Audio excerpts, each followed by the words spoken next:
Muy buenas noches, hermanos, muy buenas noches. Le quiero empezar felicitándoles, porque veo que usted tomó la mejor decisión en este sábado de poder venir. ¿Cuántos de ustedes estuvieron en los talleres? ¿Puede levantar la mano? Les felicito, ¿no?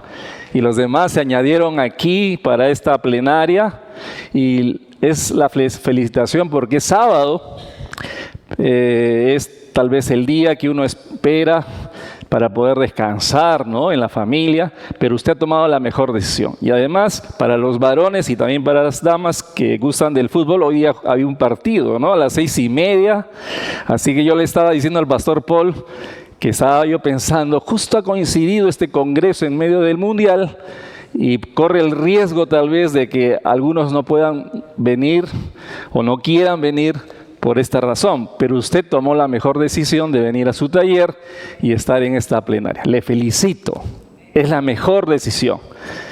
Sabe que el cristianismo, nuestra vida de fe que llevamos, está guiado o está formado por una serie de decisiones que uno toma. Cada día tomamos decisiones como creyentes.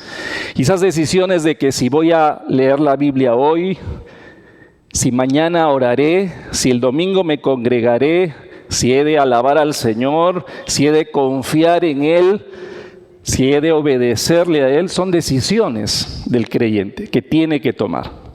Así que por eso has tomado la mejor decisión el día de hoy. Seguramente mañana, que es domingo, día del Señor, también tomarás una buena decisión. Amén. Entonces nos vamos a ver aquí muy temprano, en la mañana, en alguno de los dos cultos. Permítame preguntarles, ¿cuántos de ustedes estuvieron ayer en la noche acompañándonos? ¿Me puede levantar su mano? ¿Cuántos estuvieron aquí? Ah, muy bien, qué bueno. A los que están añadiéndose esta noche, ya han escuchado que soy Luis Ernesto Juárez, mi esposa está atrás acompañándome. Dios nos dio una familia hace 29 años, nos permitió unirnos en matrimonio, nos dio una sola hija, hubiéramos querido tener 3 hijos, pero el Señor nos concedió una sola hija, Noelia fue el nombre que le pusimos. Mi hija creció con nosotros, como mencionaban o alguien ha dicho, le creció los dientes estando en la iglesia, ¿no? O sea, paraba en la iglesia junto con nosotros. Pero no era suficiente que ella como hija de creyentes fuera suficiente para su fe. Y aquí están muchos jóvenes, no sé cuántos de ustedes, queridos jóvenes, son hijos de creyentes. Y suele suceder que nosotros los padres pensamos que porque nuestros hijos están en la iglesia, entonces crecen en la iglesia, ya son creyentes. Pero usted debe conocer que la Biblia enseña que eso no es así, que para poder ser uno creyente tiene que nacer de nuevo, tiene que tomar esa decisión de creer en Jesús, una decisión personal. Así que Noelia creció con nosotros, allí nos acompañó, creció en la iglesia, pero tuvo que tomar una decisión por Cristo. Y esa decisión la tomó a los 7 años. Más o menos aproximadamente, tomó una decisión por Cristo. Pero después fue necesario que ella que reafirme esa decisión siendo adolescente, siendo joven. Actualmente ella ya es una mujer de 27 años, casada con un creyente, tomó esa buena decisión de casarse con un creyente. Ambos están sirviendo en la Alianza Cristiana de San Miguel, cuidando, mentoreando, formando adolescentes. Ellos también ya son padres, como lo mencionó el hermano aquí. Ellos son padres de un lindo pequeño, Lucas Salvador es su nombre, es nuestro primer nieto, nos hizo abuelos, y así que en la gracia del Señor nos permitió formar esta familia, ¿no? Y estamos todavía siendo padres y abuelos, porque uno no deja de ser padre. Si usted, querido hermano, hermana que estás aquí, tienes hijos casados, sabes que uno nunca deja de ser padre. Y aunque los hijos ya partieron de casa, tienen su propio hogar, uno siempre está allí, ¿no?, pendiente de ellos, orando por ellos y estando dispuesto a ayudarle en lo que fuera posible. Entonces, quisiera yo también preguntar si esta noche hay alguien aquí que nos visita por vez primera, o sea, primera vez que viene aquí a la iglesia. ¿Usted le invitó a alguien, un familiar, alguien de la iglesia, o vio alguna publicidad, escuchó en la radio? ¿Hay alguien que nos privilegie estando esta noche aquí? Me levanta su manito, está como invitado aquí, nos está visitando. Bienvenida, le damos un aplauso. Bienvenida. ¿Alguien más? Bienvenido. Bienvenido, qué bueno tenerte, qué bueno que hayas venido. De repente me estoy perdiendo de alguien más. Alguien puede levantar. No va a pasar nada, no va a suceder nada extraño. Usted no corre riesgo, simplemente. Muy bien, le di un aplauso para ti también, bienvenida. Ahí arriba hay alguien, o todos son de casa. Ok, alguien me pasé por ahí atrás. Hay alguien que me pasé. Ahí hay una pareja, bienvenidos, bienvenidos. ¿Qué le parece si se pone de pie? Nos saludamos todos, ahí están nuestros invitados, dele la mano, dígale bienvenidos. Sí, nos ponemos de pie todos, salúdese, así también usted expresa el cariño, el amor del Señor. Bienvenidos, bienvenidos. Qué bueno tenerte. Qué bueno que hayas venido. Bienvenidos, hermanos. Bienvenido, que el Señor te bendiga. Hermanos, ¿cómo están? Bienvenidos. Bienvenida. Bienvenido, ¿cómo está? Bienvenida, qué bueno que hayas venido. Bienvenidos, bienvenidas, bienvenidos, hermanos, bienvenidos.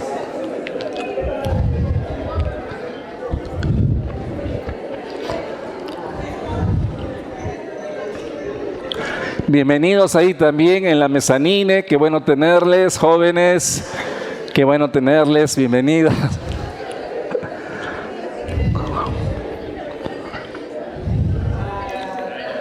Puede tomar asiento, si usted ya saludó a alguien, puede tomar asiento.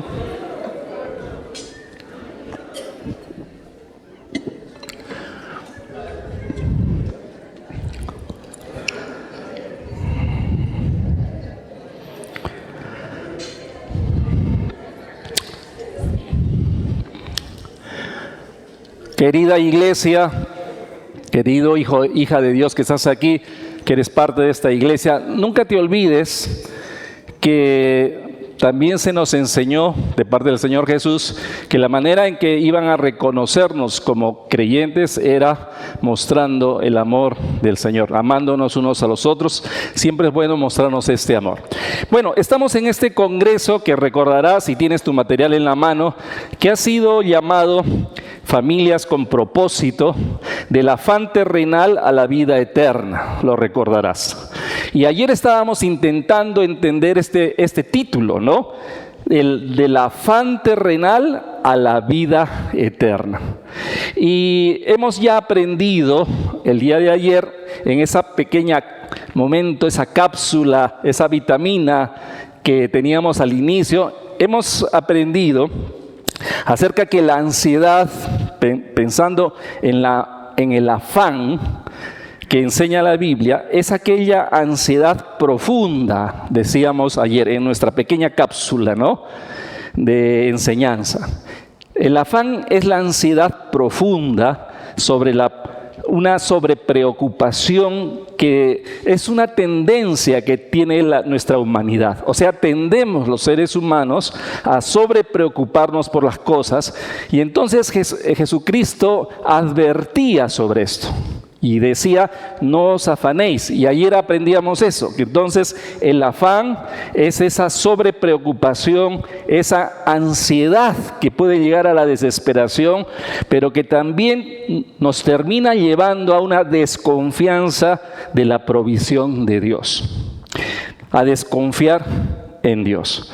No es solamente algo que lo padecen los no creyentes, sino también los creyentes podemos llegar a estar afanados. Y también ayer en nuestra cápsula estábamos aprendiendo que Jesús enseñó que la vida eterna no solamente era aquel hecho futuro que vamos a vivir con el Señor Jesucristo después de la muerte, o sino cuando Él regrese antes, sino también aprendíamos que la vida eterna, lo que enseña la Biblia, es que la vida eterna es un hecho actual, ¿no? Es una vivencia actual, una condición que el creyente vive una condición de vida abundante, plena, con Cristo. Cristo es el que da esa vida abundante, esa vida plena, para poderla disfrutar y experimentar cada día. Ese es un privilegio que tenemos los creyentes. Por eso el Señor Jesús dijo, el que cree en mí tiene, usa el verbo presente, tiene vida eterna. Eso es lo que habíamos aprendido ayer. Y la cápsula de hoy, vamos a aprender un poquito más rápidamente acerca del afán y la vida eterna. ¿Por qué estoy haciendo esto de la cápsula, esta vitamina, esta enseñanza al inicio? Porque es importante que nuestra mente entienda qué significa lo que dice este propósito, que debo dejar el afán terrenal y dirigirme, conducirme a tener esta experiencia de la vida eterna. ¿Qué significa? Entonces es necesario entender lo que es el afán y la vida eterna. Entonces vamos un poquito más a ver. Y ahí he puesto Mateo 6:34. Este verso, que son palabras que Jesucristo nos enseña un poco más acerca del afán terrenal. Dice 6:34, así que, dice Jesús a la gente, eran familias en el monte que estaban allí sentadas, escuchándole, familias como tú, como yo, en el sermón del monte, y Él les dice, así que, porque ya está terminando esta parte del tema del afán, y como una especie de conclusión les dice, así que no os afanéis, ahí está la palabra, ahí está la actitud que Él está queriendo corregir, ¿no? No os afanéis por el día de mañana, porque el día de mañana traerá su afán. Basta cada día su propio mal. Entonces, si usted repasa, no tengo tiempo para hacerlo, por eso es una cápsula, algo rápido. Si usted repasa, Jesús estaba ya advirtiendo acerca del afán, ¿no es cierto? Él ya había dado la prohibición en el versículo 25 y ahora en el verso 34 vuelve a repetir, empezó su exhortación con esta prohibición, no os afanéis, y termina la exhortación con esta prohibición, así que no os afanéis. ¿Ok? En el versículo 34. Usted puede ver en su Biblia estos dos versículos, 25 y 34. De manera que esta repetición de la prohibición ya nos está enseñando algo, ¿no es cierto? Porque cuando alguien te repite una prohibición, no hagas esto, te lo vuelvo a repetir, no hagas esto. Cuando te hace la repetición, significa que el tema que te está prohibiendo es algo riesgoso o es algo perjudicial. De manera que la repetición que hace Jesucristo es que nos está intentando hacer saber que el afán, esta ansiedad que te lleva a desconfiar de Dios, es peligroso. Por eso no debería haber en los creyentes, en las personas, tal ansiedad que te lleve a desconfiar de Dios. Por favor, tómalo en cuenta, la reiteración que hace Jesús al decir, no te afanes, no te afanes, querido hijo, querida hija. Pero lo segundo que podemos aprender de ese versículo es que dice Jesucristo que cada día de nuestra vida inevitablemente va a traer nuevas preocupaciones. Te pregunto, hoy que es sábado 27, ¿has tenido preocupaciones hoy? Seguramente en mediano nivel, en mediano gravedad. Mañana vas a tener otras preocupaciones y pasado vas a tener otras preocupaciones. Jesús dice entonces que hay que entender sabiamente que la vida consiste en esto también, ¿no? En que cada día van a venir nuevas preocupaciones. Algunas las vamos a saber de antemano. Si tú tienes una deuda que se va a cumplir el día de mañana, hoy la estás pensando y te tiene preocupado. Porque sabes que la deuda en los papeles te dice que caduca mañana y ya estás sobre preocupado. Es normal, ¿no es cierto? Pero lo que está buscando Jesús enseñarnos es que el afán es sobre preocuparse en demasía, hasta entrar en angustia por las preocupaciones que vienen el día de mañana. No está queriendo hacernos negligentes o irresponsables, solo está queriendo cuidar el corazón, la mente del creyente para que no esté sobrepreocupado en un estado de ansiedad aflictiva, ¿no? Entonces Jesús dice: sé sabio, entiende que cada día tiene su propia preocupación. Basta cada día su propio afán. Pero también, entonces, sacamos de aquí que es errado preocuparse de lo que no sabemos que va a venir. Porque hay situaciones que van a venir que tú ignoras, que yo ignoro. No sabes qué va a traer mañana o pasado a tu vida las circunstancias, ¿no? Por ejemplo, tú no sabes si mañana o pasado venga a tu familia una situación difícil que te cause preocupación, una enfermedad, un accidente, la pérdida de algo. Ninguno de nosotros sabe si pasado mañana, tal vez, ¿no? Creo que Tacna no sufre mucho de esto, pero yo vengo de la ciudad de Lima, donde vivimos muchos años ya con mi esposa, pero uno no pudiera decir que pasado mañana nadie le va a robar, porque se ha vuelto la inseguridad ciudadana tremendamente grave en Lima. Es posible que yo sea asaltado pasado mañana, pero no lo sé. No sé si va a suceder. Pero entonces sería equivocado preocuparme desde ahora por lo que no sé que me vaya a pasar.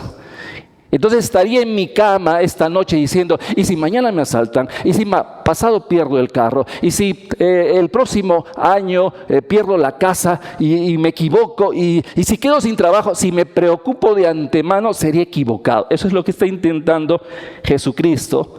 El que uno puede entender, hay preocupaciones que no las conozco que van a venir, pero no me puedo preocupar de antemano.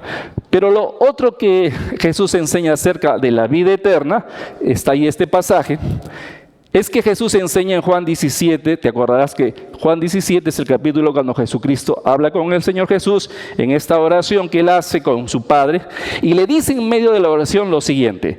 Le dice a su Padre: como le has dado potestad sobre toda carne, está hablando de él, ¿no? De lo que el Padre le ha dado a Jesucristo. Como le has dado potestad, poder sobre toda carne, sobre toda persona, para que dé vida eterna, salvación, está mencionando, ¿no? Se refiere aquí, vida eterna, a salvación, a todos los que le diste, está diciendo Jesús, y esta es la vida eterna, y la explica. Dice: y esta es la vida eterna, dos puntos, que te conozcan a ti, el único Dios verdadero, y a Jesucristo, a quien has enviado.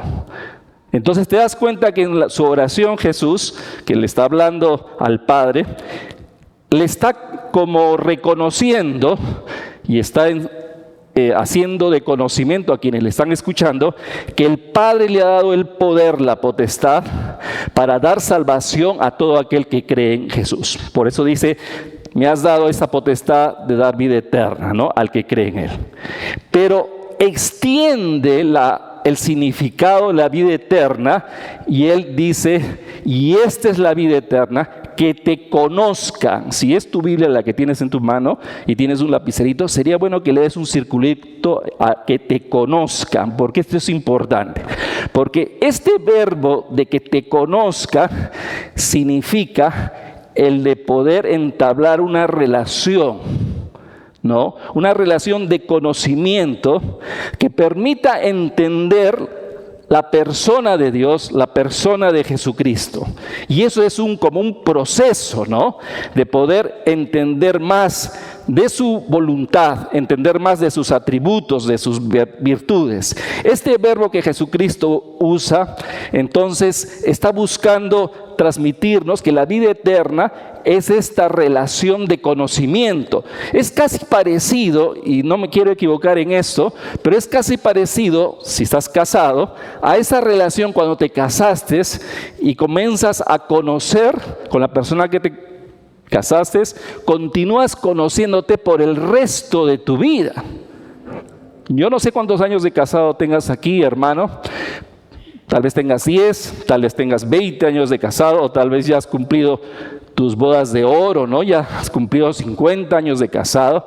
Pero si tú piensas que ya conociste totalmente a tu cónyuge, no estás en lo correcto. Porque seguimos conociendo a nuestro esposo, a nuestra esposa, continuamos conociéndolo, ¿no? Y entonces este verbo que dice Jesucristo, que la vida eterna constituye o consiste en conocer al Padre y al Jesucristo, habla de esta relación para conocer al Señor, nuestro Dios, y a Jesucristo, su Hijo. Entonces, acuérdate entonces que el propósito de nuestro congreso es el de poder dejar el afán terrenal, esta ansiedad que el Señor ha prohibido porque es peligroso, ¿no? Dejarla, abandonarla, luchar porque no se instale en tu vida y dirigirte, avanzar, desarrollar tu vida y el de tu familia a una condición de conocimiento del Señor, de conocer más de Él cada día, ¿no? Cada día conocerle más de sus virtudes, porque este conocimiento del Señor va a traer, por supuesto, beneficio a tu persona y a la familia. Muy bien, el tema de hoy que tú tienes ahí en tus manos tiene que ver con los matrimonios, ¿no? Me permite preguntarle, ¿cuántos están casados? ¿Están aquí? ¿Cuántos matrimonios hay aquí? Levanta tu manito sin vergüenza, ¿no es cierto? Lo digo, que no tengas vergüenza, ¿no? No te he querido faltar el respeto. Muy bien. Entonces, recuerdo que alguien me preguntó alguna vez, ¿y eres feliz? ¿No? Nos hizo levantar la mano y nos preguntó, ¿y son felices? ¿Y qué dirías, querido hermano al que has levantado la mano? ¿Estás casado? Estamos casados, pero ¿eres feliz? Bueno, ¿qué diríamos, no? Sí, soy feliz, o tal vez uno diría, no, pero se aprende a soportar, se aprende a aguantar, ¿no? En San Miguel, donde estuvimos como pastores, había un matrimonio de muchos años, Los Cajo, me acuerdo su apellido, y Josecito Cajo, el esposo, cuando le preguntaban, ¿cuántos años de casados tienen? Y ellos habían pasado los 50 años. ¿Y cuál es el secreto, Josecito? ¿Cuál es el secreto? Le decían así como para molestarlo.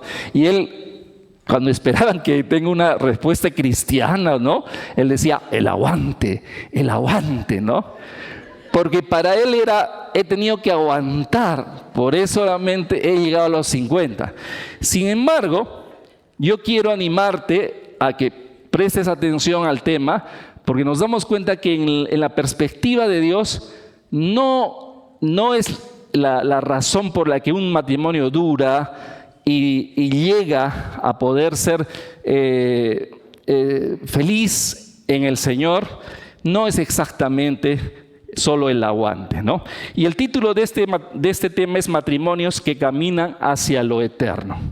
Qué interesante el título, pero no quiero que te equivoques al pensar que nos está tratando de decir que son matrimonios que caminan hacia después de la muerte, porque ya has entendido que cuando dice eterno no está hablando después de la muerte.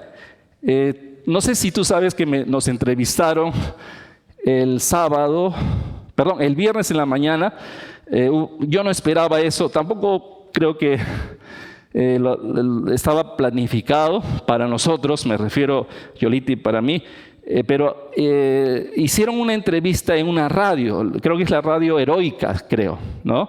Y entonces fui un poco preguntándome cómo va a ser la entrevista, ¿no? Porque ustedes entienden que cuando se da una entrevista, toda la gente, creyente o no creyente, escucha y hay que tener cuidado con lo que uno responde. Entonces me preguntaban, ¿por qué es el énfasis de este congreso lo eterno?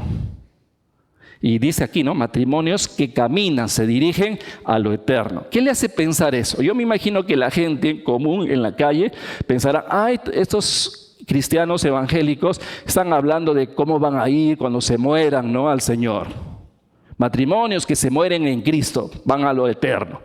Pero ya te habrás dado cuenta por nuestras cápsulas que estamos viendo, que lo eterno no solamente es algo después de la muerte, sino es la vivencia esta vivencia de conocimiento, de ir conociendo al Señor y disfrutando de sus atributos y viéndolos sin hacerse carne en nosotros y en nuestra familia. A eso se refiere, matrimonios que caminan a experimentar la vida eterna, esta relación con el Señor. Y quisiera preguntar, perdón que le tengo levantando las manos, pero es la manera que usted puede estar participando. ¿Cuántos aquí de los matrimonios tienen entre 1 y 3 años? ¿Puede levantar la mano? 1 y 3 años. Felicitaciones. Están en estreno. Felicitaciones. ¿Cuántos tienen de 4 a 10 años? De 4 a 10 años. Felicitaciones, muy bien. ¿Y cuántos aquí tienen de 10 a 20 años? Ya lo pregunté, ¿no? No, de 10 a 20 años. De 10 a 20 años. Mire, aumentó. Qué bueno, de 10 a 20 años. Muy bien. ¿Y cuántos tienen de 20 a más años? De 20 a más años. Yo estoy entre ellos de 20 a más años. Uy, muy bien. Ok. ¿Y hay alguien aquí que ha cumplido bodas de oro ya? Bodas de oro, 50. Un jovencito levantó la mano. ¿Aquí? ¿Sí? ¿Cuántos años, hermano? Hoy le damos un aplauso al hermano y a la hermana. ¿Has venido solo? ¿Es la hermana? ¿Tu esposa? Ah, los dos. Pero siéntese juntitos. Siéntese juntitos. Para honrar al Señor y a esos 70 años. Muy bien. Mire, tenía ganas, no lo voy a hacer porque ya se me fue el tiempo, pero usted le dejo este ejercicio, querido hermano que levantó su mano y que está casado, no importa los años, pero le dejo que para usted en su casa puedan conversar la siguiente pregunta. Que recuerden ustedes alguna situación difícil que tuvieron que vivir en su matrimonio, sea corto o sea largo, en los años que están casados, pero que puedan recordar alguna situación difícil que puso en riesgo su confianza en Dios. Que puso en riesgo su confianza en Dios. Es una situación difícil. Por ejemplo, la hermana Silvia, nos ha contado el testimonio de su familia. Y son situaciones difíciles que ellos han vivido, ¿no? Yo podría tener mi propio testimonio con Yolanda, algo parecido que pasamos. Pero ¿tú encuentras algo en tu matrimonio difícil que viviste en el trabajo, sea económico, emocional, en la familia, con los hijos, algo que haya puesto en riesgo tu confianza en Dios, que te haya hecho dudar, pero que de pronto después te repusiste, ¿no? Y lograste superar eso? Seguramente lo puedes recordar, pero esa situación que pone en riesgo, ¿no?, nuestra confianza en Dios, podría asemejarse al afán terrenal, a lo que Jesús quiso enseñar acerca del afán terrenal. Entonces, hemos estado el día de ayer fijándonos en la primera familia, la de Adán y Eva, que muestra la Biblia, y hemos estado mirando cómo es que esta primera familia fue creada por el Señor, ¿no? Y todo lo que el Señor le dio, pero viene el caos del pecado y daña a esta primera familia, antes de que tengan los hijos. Daña a este matrimonio y ellos pierden grandes cosas, pierden su comunión con Dios. Les mostré una imagen anoche de una pintura, ¿no?, en que el pintor quiso esbozar cómo es que pudo haber sido la expulsión de este matrimonio del Edén. Entonces, en la figura, en la imagen, veíamos que Eva está saliendo con Adán y atrás está quedando el Edén, donde vivió no sabemos por cuánto tiempo, y está saliendo con caras preocupadas y él como queriéndole explicar a Adán qué pasó en la tentación y en la caída, ¿no? Y cuando terminó ayer la reunión, mi esposa a la salida, o creo que ya estando en el hotel, me decía que se quedó mirando la imagen y me decía, ellos perdieron, me decía Yolita, perdieron su hogar con Dios. Porque yo decía el día de ayer que perdieron esta familia su comunión con Dios, perdieron su inocencia, su unidad, su armonía como esposos, perdieron cosas muy apreciadas. Y entonces Yolita me decía, lo más terrible pareciera que perdieron su hogar con Dios, porque el Edén era su hogar con Dios, su casa, su familia, era parte de la familia con Dios, pero la perdieron y están saliendo en esta imagen, pero tú lo lees en la Biblia, en Génesis, el capítulo 3, lo lees, cómo es que ellos pierden todo eso, ¿no? Ahora, quisiéramos esta noche reflexionar en nuestros matrimonios. Y querido soltero que te encuentras aquí, joven, querido, yo espero que en tu corazón, no solamente estos días, sino ya desde tiempo atrás, tú vengas en tu corazón cultivando el deseo de poder formar una familia. Porque es algo que se está perdiendo. Y se está perdiendo por conveniencia, porque uno humanamente lo evalúa y dice, prefiero quedarme solo porque es más conveniente. Sin embargo, como creyentes, nos acercamos a la palabra del Señor y vemos esas palabras de Dios que dice, no es bueno que el hombre esté solo. Son las palabras del Creador, son palabras sensibles, que sabe Él de lo que habla, que el corazón humano está solo si no está complementado.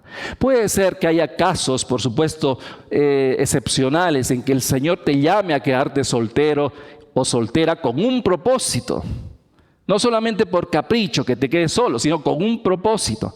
Pero en su generalidad, querido joven, considera las palabras de Dios. No es bueno que el hombre esté solo.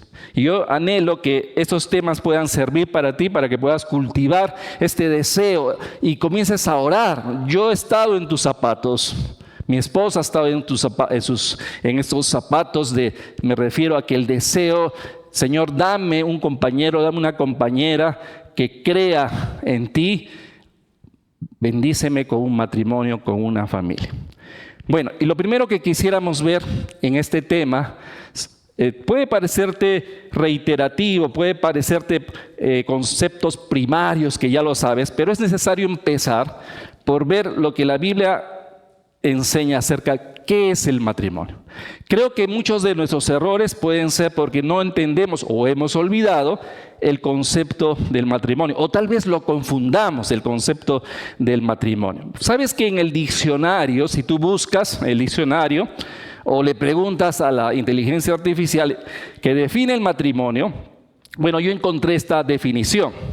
Dice, según el diccionario, que es la unión de hombre y mujer, concertada mediante ciertos ritos o formalidades legales, para establecer y mantener una comunidad de vida e intereses. Y luego tú ves en el diccionario de la RAE, ¿no? Esa es la primera definición, 1 punto, y dice, es la unión del hombre y la mujer. Así dice la RAE. Y luego, la segunda definición, 2 puntos, dice, es la unión de dos personas. Y entonces yo le pregunté a la IA, estaba preguntándole a la IA, y me dio esta 2 definiciones. Estoy equivocando.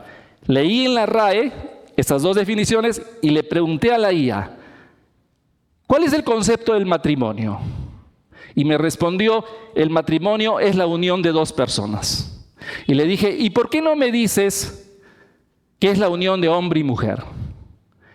Y me dijo, sí, Luis Ernesto, tienes razón. Debí haberlo hecho, pero comúnmente, actualmente, se viene como entregando esta información, pero para ser más fidedignos, es importante decir que es la unión entre hombre y mujer, ¿no? Pero qué interesante, porque se quiere y se intenta cambiar el concepto que siempre se tuvo y que está basado en lo que dice la Biblia, ¿no? Que es la unión entre un hombre y una mujer, pero se está queriendo cambiar y solamente dejar como si fueran dos personas, para, por supuesto, dejar la posibilidad que sean del mismo sexo. ¿Sabe? No lo sé si tú ya te habían dicho o te habían enseñado que el término matrimonio viene del latín, del matrimonium, ¿no? Del latín matrimonio. Es la composición de dos palabras, una es que es mater, que es maternidad, y otra palabra que es monium, que es calidad de condición. Entonces, se usaba esta palabra matrimonium en Roma, en el Imperio Romano, y cuando una mujer quedaba embarazada, ¿no? Entonces se buscaba que esta condición como inferior de mujer embarazada sin ninguna relación pasara a una condición de mejor calidad, al lado de un varón que la cuidase, la protegiese, ¿no? Y que protegiese esta maternidad de la que ella tenía para que pueda tener una familia, ¿no? Entonces, por eso es que esta palabra matrimonium, de mater y monium, ¿no es cierto? Entonces, de allí sale nuestra palabra que tenemos en el español. Pero algo más que agregar de repente, perdón, me pasé, ya, algo más que agregar en la perspectiva terrenal, o sea, cómo la opinión del mundo ve el matrimonio, es estos conceptos, estas definiciones que tú ves allí, que lo tienes creo que también en tu material. Se le ve como una institución legal, lo puedes leer ahí, que vendría a ser el matrimonio civil. El Estado reconoce esta unión y ahí ves esta definición, ¿no?, que te mencionaba, dice dos personas. Dice desde el 2015 en el Perú se acepta el matrimonio igualitario. Desde el 2015. Puedes buscarlo tal vez y googlearlo o preguntarle allá, de repente estoy tomando un equivocado dato, pero hasta donde pude ver que el 2015 se ha introducido dentro de nuestra sociedad peruana el matrimonio igualitario, ¿no? Bueno, pero se le ve en el mundo, la opinión del mundo, el matrimonio como una institución legal reconocida por el Estado, se le ve como una institución social y cultural, o sea que es un producto de la sociedad y de la cultura, ¿no? También se le ve como un contrato de dos partes, o sea que estas dos partes, estas dos personas llegan a un acuerdo voluntario para compartir bienes, para convivir y responsabilidades. También se le ve como una relación funcional. No sé si has escuchado de eso, pero el matrimonio, o al menos el concepto parecido, se le ve como una relación funcional. Es la unión de dos personas que proporciona estabilidad, apoyo emocional y permite la adaptación social enfocándose en el funcionamiento práctico equilibrado de la convivencia. O sea, vamos a convivir y el poder proveer todo lo que lo necesitamos, esta estabilidad emocional, económico, o sea, quedamos en eso y convivimos, que es lo más cercano, por supuesto, a los casos en el Perú de concubinato o de convivencia. Estaba viendo algunas estadísticas, no hay estadísticas que tenga Tacna actuales, tiene de censos pasados, ¿no?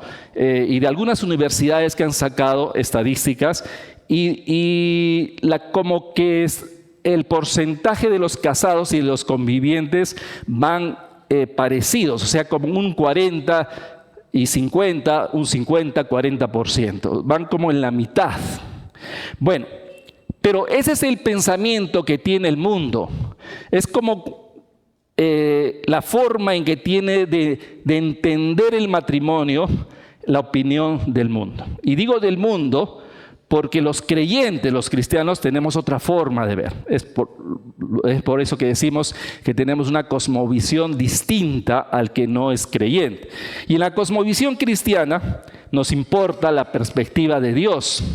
Y eso es lo que quería ver contigo, la perspectiva de Dios. ¿Qué es el matrimonio? ¿Qué se ve en la palabra de Dios en la palabra escrita de Dios, en la cual Él nos muestra qué es el matrimonio. Permíteme ver dos pasajes bíblicos o hasta tres. Mira, por supuesto tenemos que ir a Génesis, ¿no? El origen de todo. Sé que ustedes ya lo conocen, pero ahí pongo los pasajes de Génesis 1, 27 al 28 y 2, del 22 al 24, en el cual nos muestra su plan y su creación. Pero como acá hay invitados, permítanlo leerlo, ¿no? Génesis 1, 27 y 28 dice lo siguiente: y creó Dios al hombre a su imagen, a imagen de Dios lo creó, varón y hembra los creó. Qué importante lo que creó Dios. No creó varón y varón, no creó mujer, mujer, sino creó un varón y una mujer. Y los bendijo Dios, o sea, hizo que todo sea para bien para ellos, beneficiario, y les dijo, esta es una directiva para ellos: fructificad y multiplicaos, llenad la tierra y sojuzgadla, señoread en los peces del mar, en las aves de los cielos y en todas las bestias que se mueven sobre la tierra, ¿no? Y también me doy un saltito a Génesis capítulo 2, versos 22, 24, lo que consideran que es como la explicación de la creación más extendida. Dice los versos 22 y 24: y de la costilla que Jehová, Dios, tomó del hombre, hizo una mujer y la trajo al hombre. Y dijo entonces Adán, al ver a la mujer: esto ahora es hueso de mis huesos, carne de mi carne, esta será llamada varona, porque del varón fue tomada. Por tanto, dice el verso 24, dejará el hombre a su padre y a su madre, se unirá a su mujer y serán una sola carne.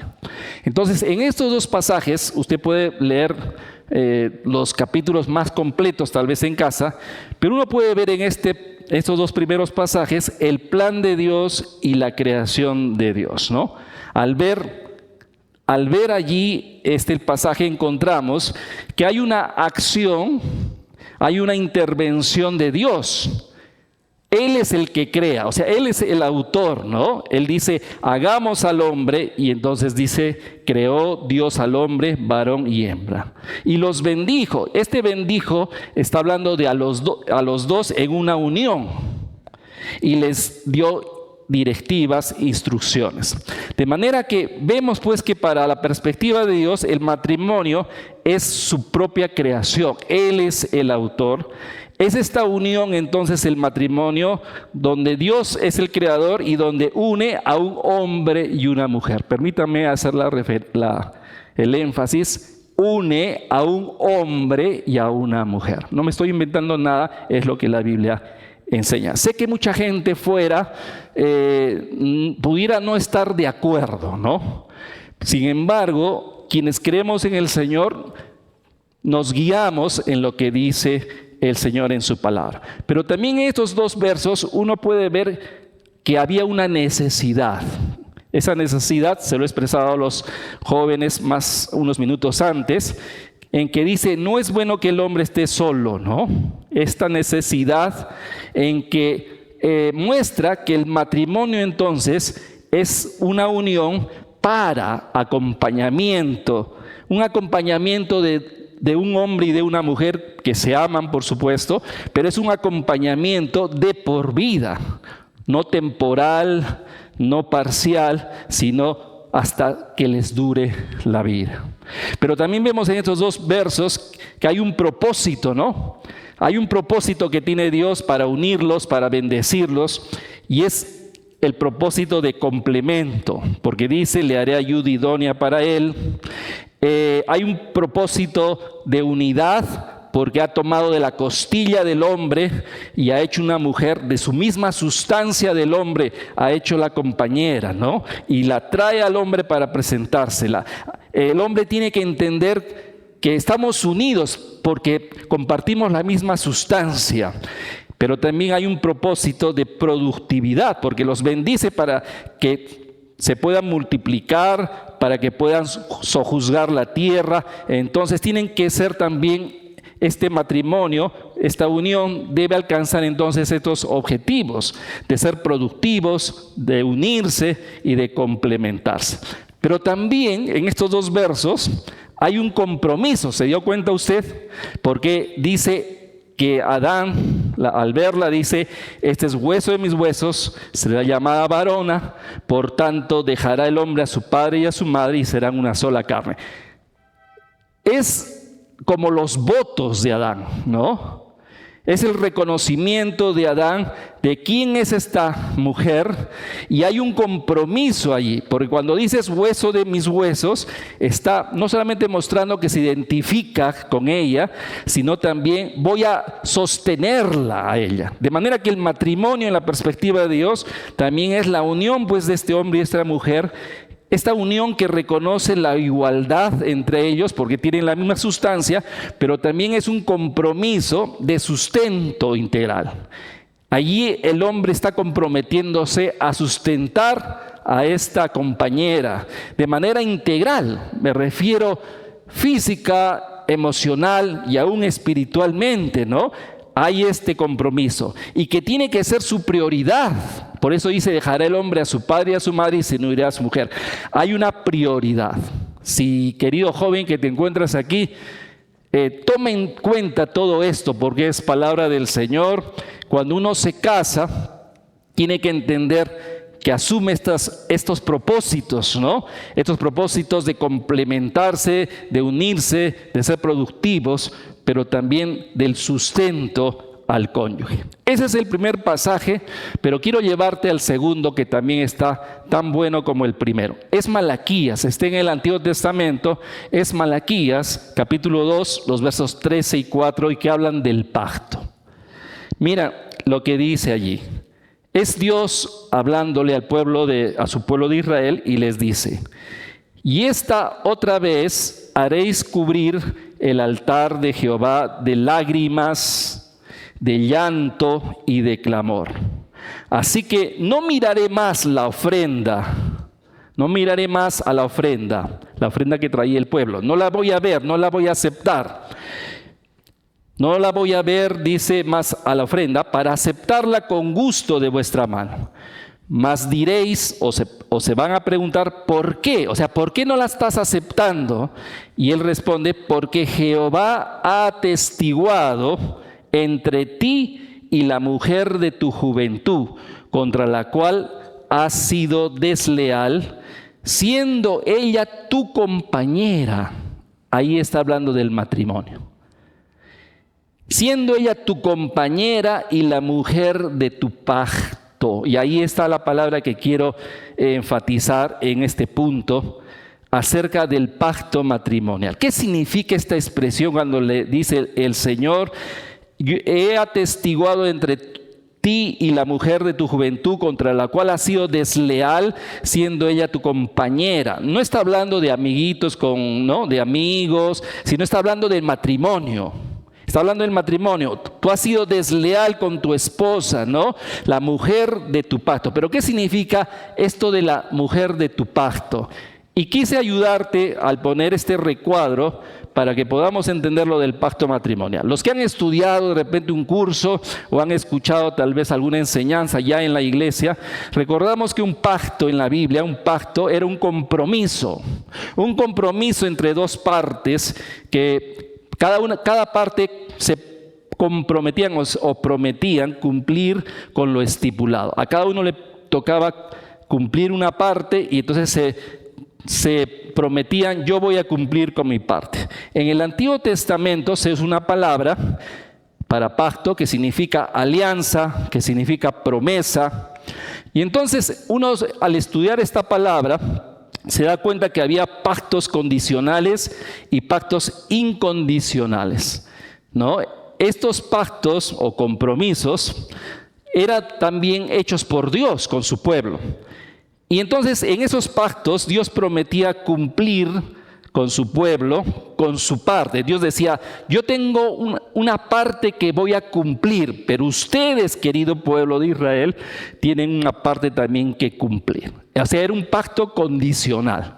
Pero también uno encuentra que Dios también hacía pactos incondicionales. O sea, yo voy a cumplir mi parte aunque ustedes no la cumplan. Y eso es de asombrarse, ¿no? Pero ahí vemos la misericordia de Dios para con su pueblo, ¿no?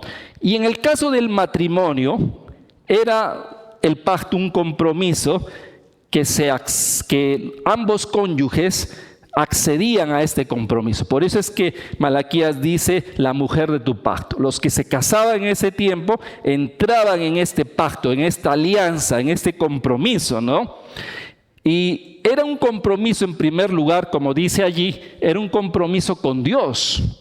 Fíjate que el pasaje que hemos leído dice, porque Jehová ha atestiguado contra ti. ¿Qué tiene que ver Jehová con el matrimonio, no? Que han tenido su problema de deslealtad, pero ¿por qué es que Dios dice que ha venido como un testigo y a decir, tú estás mal? ¿Por qué está aquí interviniendo Jehová? Porque Él es el autor. Porque Él es el autor del matrimonio, con esta autoridad Él ha venido, pero también que cuando se han casado, entonces uno entiende que el compromiso ha sido con el autor del matrimonio. Hay un compromiso con Dios. Y esto lo creemos los cristianos.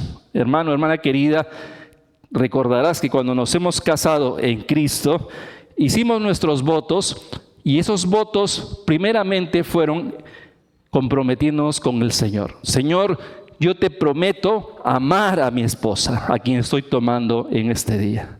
Te prometo a ti, o sea, voy a rendirte cuentas a ti, porque tú me la diste, tú me diste esta dicha, voy a cuidar de esta esposa. Y viceversa, la esposa hizo esos votos primeramente con el Señor. Es un compromiso con Dios, pero lo segundo es, por supuesto, es un compromiso entre los cónyuges. Por eso es que Dios le dice, has sido desleal, siendo ella tu compañera y la mujer de tu pacto. Hay un compromiso entre los cónyuges, ¿no? Porque para unirse se prometieron amarse, lealtad, estar unidos, complementarse, apoyarse. Saben que el siglo pasado, cuando nos casábamos en la iglesia, nos hacían leer los votos, ¿no? El pastor preparaba los votos y cuando llegaba el matrimonio, el momento de los votos, te extendía así y tú leías, ¿no? Los votos que el pastor había escrito y que eran votos que iban de acuerdo a la palabra del Señor, y luego le extendía. Ha pasado el tiempo y ahora los matrimonios en las iglesias como que se ha vuelto más personal, no sé cómo decirlo, pero entonces los propios interesados hacen sus votos, ¿no? Entonces tú vas al matrimonio actualmente, bueno, te estoy hablando en Lima, ¿no? En los matrimonios de los jóvenes ahora, y entonces encuentras que van a leer y hay cosas hermosas, ¿no? Poéticas, románticas que escriben, y te prometo que te voy a servir el café todas las mañanas, te prometo que voy a lavar tu ropa, y todos nos reímos, los que estamos ahí escuchamos, ¿no? Y te prometo que si encuentro tu ropa en el piso la voy a levantar, ¿no? Promesas. Pero los votos originales, vamos a decirlo así, con Dios primeramente, pero entre ellos siguiendo este propósito de Dios, este propósito de lealtad, de fidelidad, de estar unidos, de ser complemento. Esos son los votos originales, y que creo que toda pareja no debería dejar de decirlos, ¿no? Pero a eso se refiere entonces. Y te das cuenta entonces, si pudiéramos resumir lo que estamos viendo en estos dos pasajes, es que entonces el matrimonio, según la perspectiva de Dios, no es un contrato, no es una relación funcional, sino más bien tiene un aspecto, además de físico, tiene un aspecto importante espiritual. Involucra una relación con Dios, involucra a estas dos personas que temen a Dios y que quieren cumplir el propósito de Dios entre ellas, ¿no? Es mucho más de lo que el mundo le define, el mundo quiere creer. hay un compromiso mayor en la perspectiva de Dios. Uno puede ver que Jesucristo también, ahí lo ves en tu material, que Jesucristo lo reafirmó en Mateo 19, los versos 4 al 6, ahí lo tienes, creo, escrito. En un momento le preguntan y él dice, ¿no habéis leído que el que los hizo al principio, o sea Dios, varón y hembra los hizo? Otra vez, varón y hembra los hizo, por esto, y dijo, por esto el hombre dejará a su padre y madre y se unirá a su mujer, los dos serán una sola carne, así que no son ya más dos, sino una sola carne, por tanto lo que Dios juntó, no lo separe el hombre. Jesús vuelve a reafirmar que es Dios el que ha originado esto, que el compromiso es con Dios, el compromiso entre ellos, vuelve a reafirmar. De manera que las palabras de Jesús aquí le dan un peso absoluto, ¿no?, al pacto matrimonial, un peso que debe cumplirse, que toda pareja que teme a Dios, todo matrimonio que teme a Dios debe cumplir. El apóstol Pablo, por su lado, guiado por el Espíritu Santo, revela otras verdades acerca del matrimonio. Habrás leído Efesios, habrás estudiado tal vez en un curso de Efesios, y el capítulo 5, vale la pena que los matrimonios lo leamos cada cierto tiempo, ¿no? El capítulo 5, los versos 25 al 33, habla a los matrimonios, habla a los maridos, habla a las esposas, habla a los padres, habla a los hijos. Tú tienes que leer todo este pasaje de Efesios. Creo que lo voy a leer, permítame, porque estoy pensando en los invitados. Efesios 5, verso 25 en adelante, dice lo siguiente: maridos, amad a vuestras mujeres, así como Cristo amó a la iglesia y se entregó a sí mismo por ella, para santificarla, habiéndola purificado en el lavamiento del agua por la palabra, a fin de presentársela a sí mismo una iglesia gloriosa, que no tuviese mancha ni arruga ni cosa semejante, sino que fuese santa y sin mancha. Así también los maridos deben amar a sus mujeres como a sus mismos cuerpos. El que ama a su mujer, a sí mismo se ama. Porque nadie aborreció jamás a su propia carne, sino que la sustenta y la cuida, como también Cristo a la iglesia, porque somos miembros de su cuerpo, de su carne y de sus huesos. Por esto dejará el hombre a su padre y a su madre, se unirá a su mujer, los dos serán una sola carne. Grande es este misterio, dice Pablo, mas yo os digo esto respecto de Cristo y de la iglesia. Por lo demás, cada uno de vosotros ame también a su mujer como a sí mismo, y la mujer respete a su marido. De manera que Pablo, si te das cuenta y lo lees en casa con más detenimiento, Pablo compara el pacto matrimonial de dos cónyuges, lo compara con el pacto salvífico entre Jesucristo y la iglesia. O sea, compara ambos pactos, porque Jesucristo se comprometió con los creyentes para darles salvación y vida eterna, ¿no? Y entonces compara estos dos pactos, y vale la pena sacar estas enseñanzas. Querido esposo que estás aquí, querida esposa que estás aquí, presta atención. Y yo he sacado de Efesios 5, si pudiéramos sacar estas enseñanzas. Querido esposo, no te sientas triste, pero así está escrito, ¿no? Mira lo que dice: el amor de los esposos debe ser sacrificial. Tu amor por tu esposa tiene que ser sacrificial, tal como Jesús se sacrificó por la iglesia. Piénsalo, por favor. Luego, el amor de los esposos, también enseña este pasaje, que el amor de los esposos debe buscar la santidad de la esposa, tal como Jesucristo santificó a su iglesia. Sabes que a veces los esposos nos olvidamos de eso, y a veces arrastramos a la esposa y a la familia a pecados, pero sin embargo Jesucristo santificó a la iglesia, y entonces hay que prestar atención a eso. Pero también el amor de los esposos debe ser sustentador, ¿no?, con la esposa, con la familia, con el hogar, tal como Jesús sustenta a la iglesia. El amor de los esposos también tiene que ser primordial con su esposa, primordial. Aunque todavía hay este amor por los padres, ¿no? Pero tiene que ser primordial con su esposa. La familia paternal queda en un segundo lugar. No se les deja de amar, pero en las prioridades queda en segundo lugar, ¿no? Como lo está otra vez recordando el apóstol Pablo.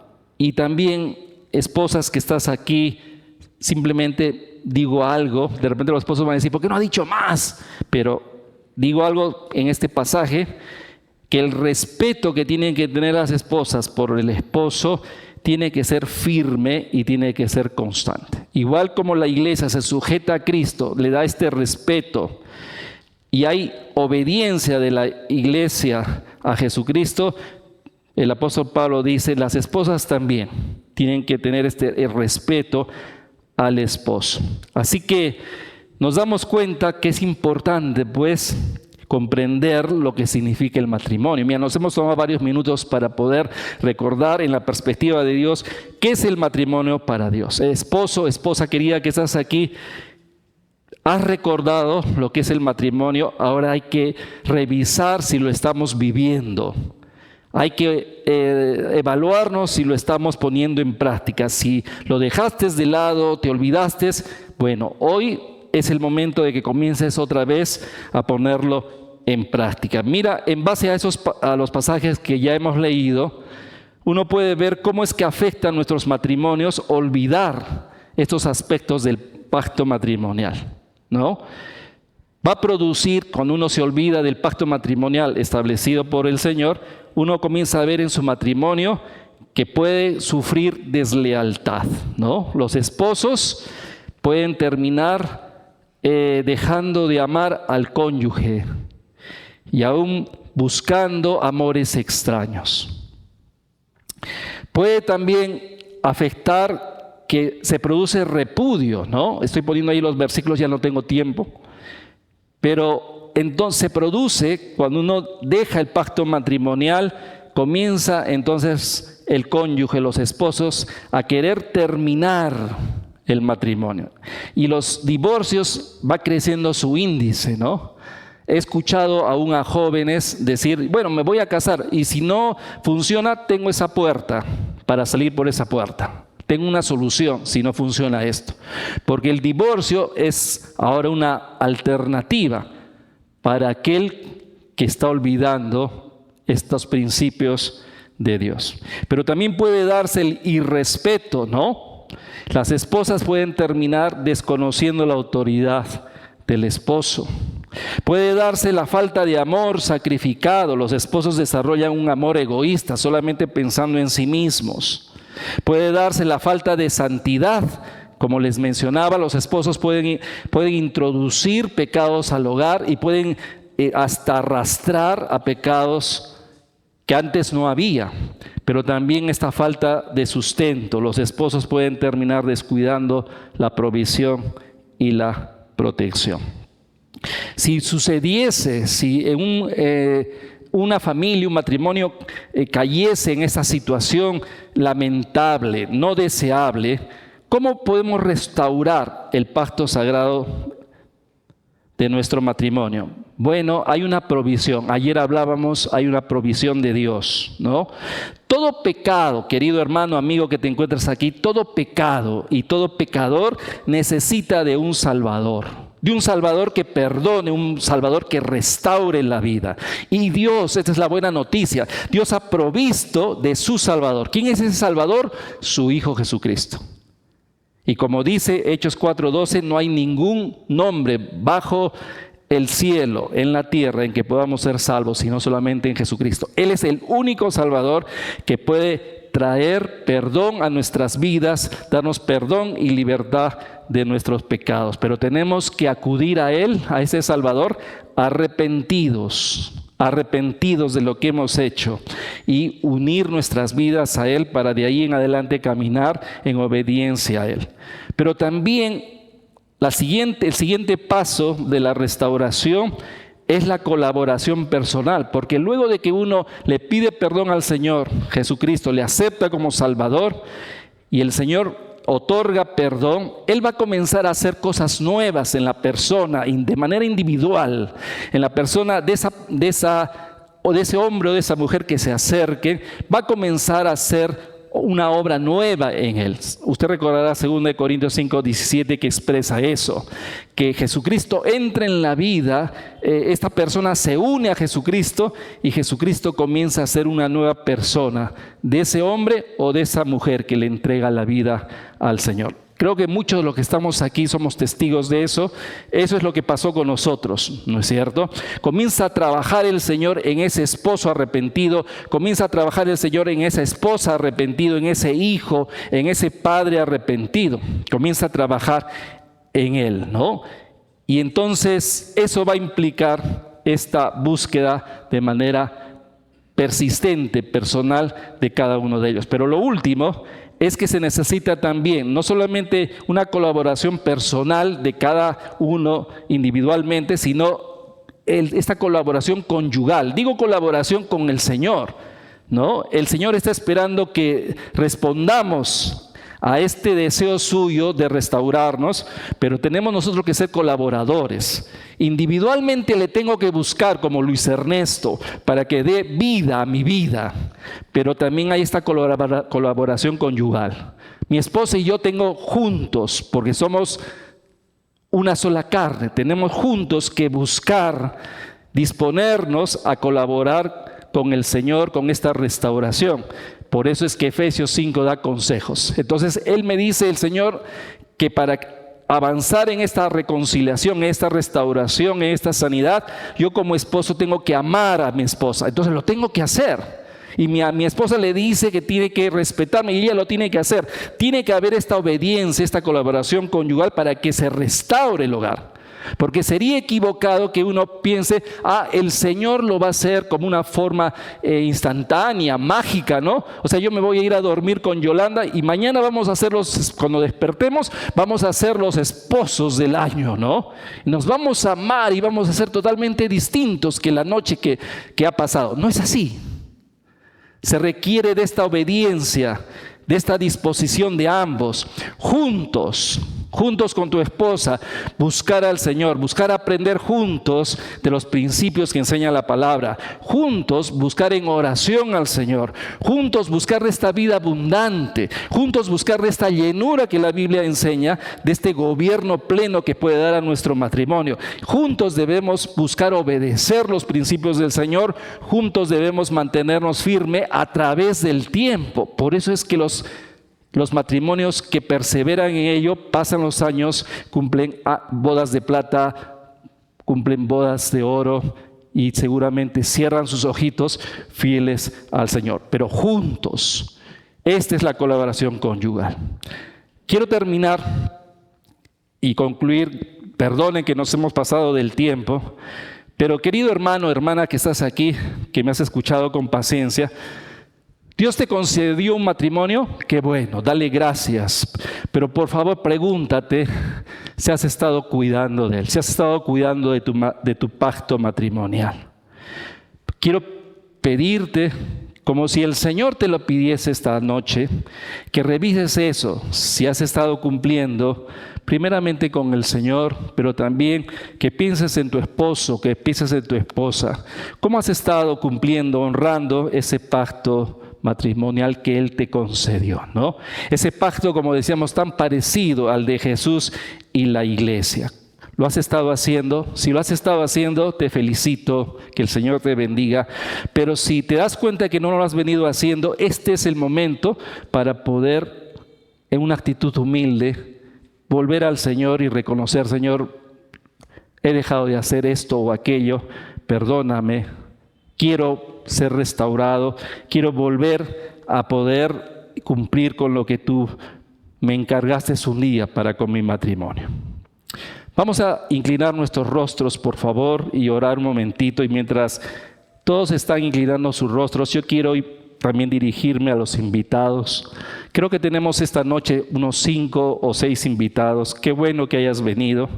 Pero querido amigo, amiga que nos visitas, tal vez estés casado, tal vez estés soltero, pero quiero hacerte una invitación esta noche, porque te has dado cuenta que toda relación matrimonial, toda relación que uno encuentra, aún la amistad, toda relación personal, humana, puede tener o debiera tener su base en el Señor. Y yo quería preguntarte, si me das la libertad, querido amigo, amiga, ¿tú tienes esta seguridad de tener a Jesucristo como la base de tu vida? No te estoy preguntando si tienes una religión, te estoy preguntando si tienes una relación con Jesucristo personal. Porque si no la tienes, te encuentras solo. Tal como muchos de los que estábamos nosotros aquí nos encontramos hace mucho tiempo solos. Por eso quiero animarte que esta noche tú puedas tomar esta decisión de aceptar a Jesús en tu corazón, de empezar una relación cercana con Él. Pero esa es una decisión que tienes que tomar tú mismo, tú misma, voluntariamente. Así que si quieres hacer esta decisión, simplemente quiero acompañarte y ayudarte. Hace muchos años atrás, muchos años atrás, cuando yo tenía 22 años, hice esta oración. Tal vez te pueda servir. Dile ahí en tu corazón: Señor Jesús, gracias por haberme traído a este lugar. Y gracias por haberme hecho escuchar todas estas enseñanzas. Yo quisiera, Señor, en esta noche entregarte mi vida y pedirte que tú puedas perdonar mis pecados. Yo te reconozco como mi Salvador personal y decido tomarme de tu mano y comenzar a vivir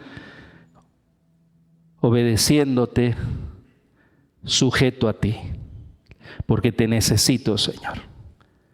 Quiero tener un matrimonio, quiero tener una familia según tu voluntad, porque eso es lo que necesito. En tu nombre lo pido así. Amén. Y mientras todos estamos allí con las cabezas orando, gachas, quiero preguntar a nuestros invitados: ¿hay alguien que hizo esta oración? ¿Me puedes levantar tu mano? Yo simplemente quiero darle gracias al Señor si has tomado esta decisión. ¿Hay alguien aquí de los invitados que me acompañó en esta oración? De su corazón le pidió al Señor el poder comenzar esta nueva etapa de su vida de la mano del Señor. Le espero un momentito solamente. Sé que es difícil. Le vi, señorita. Dios te bendiga. Sé que es difícil. Le vi, señorita. Dios te bendiga. A ti también, niña. Dios te bendiga. A los 22 años yo también tomé esta decisión y Dios fue muy fiel conmigo. Lo va a hacer también contigo. Muy bien, si no hay nadie más, quiero ahora extender esta invitación a ti, querido hermano, hijo de Dios, creyente. Si el Señor te habló de alguna manera a tu corazón, y no importa si estás casado o no, si habló a tu corazón, querido joven, algo en que el Señor te haya llamado a la reflexión, dale una respuesta y dile ya: ok, Señor, voy a tomar tu exhortación y quiero responderte que voy a hacer lo que tú me pides. Sí, te dejo ahí unos segunditos mientras yo oro por los que han tomado su decisión. Por favor, los que levantaron su mano, les suplico, pueden ponerse de pie como una postura de reverencia. Nos vamos a dirigir al Señor. Póngase de pie si usted levantó su mano y oramos allí, usted de pie, yo aquí de pie, y nos dirigimos al Señor. Muchas gracias. Solo hay que ponerse de pie. Oramos un momentito. Oramos. Diríjase usted al Señor con toda confianza. El Señor le ama, te ama. No olvides eso. Señor, gracias por estas personas que están tomando esta decisión. Gracias, Señor, porque tú en tu bondad le trajiste esta noche para hacerles escuchar. Sé que ellos anhelan, Señor, el poder tener una relación contigo. Lo acaban de decidir, lo acaban de expresar. Así que, Señor, como tú lo has prometido, el que cree en mí tiene vida eterna. Dales esta relación contigo, Señor. Que ellas puedan sentir puedan percibir, Señor, comprobar que desde ahora tú caminas a su lado, que ellas no van a estar solas, Señor. Gracias por sus vidas, bendíceles tú, Señor, en tu nombre oramos así. Amén, Señor. Pueden tomar asiento, por favor, pueden tomar asiento. Y permítame orar por los matrimonios, ¿sí? Pero hermano, hermana, si te puedes poner también de pie, así en reverencia, y le decimos al Señor, bendice nuestros matrimonios, ¿sí? Puedes ponerte de pie, los que están en matrimonio, casados, y oramos al Señor también, pidiéndole, Señor, ayúdanos en nuestro matrimonio.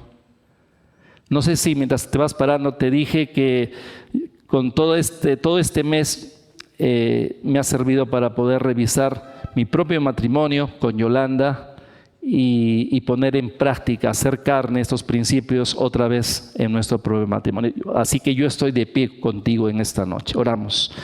Señor, gracias por los matrimonios, aquí de pie, Señor, delante de ti. Simplemente estamos de pie para pedirte, ayúdanos a poder honrar este pacto matrimonial que tú nos regalaste.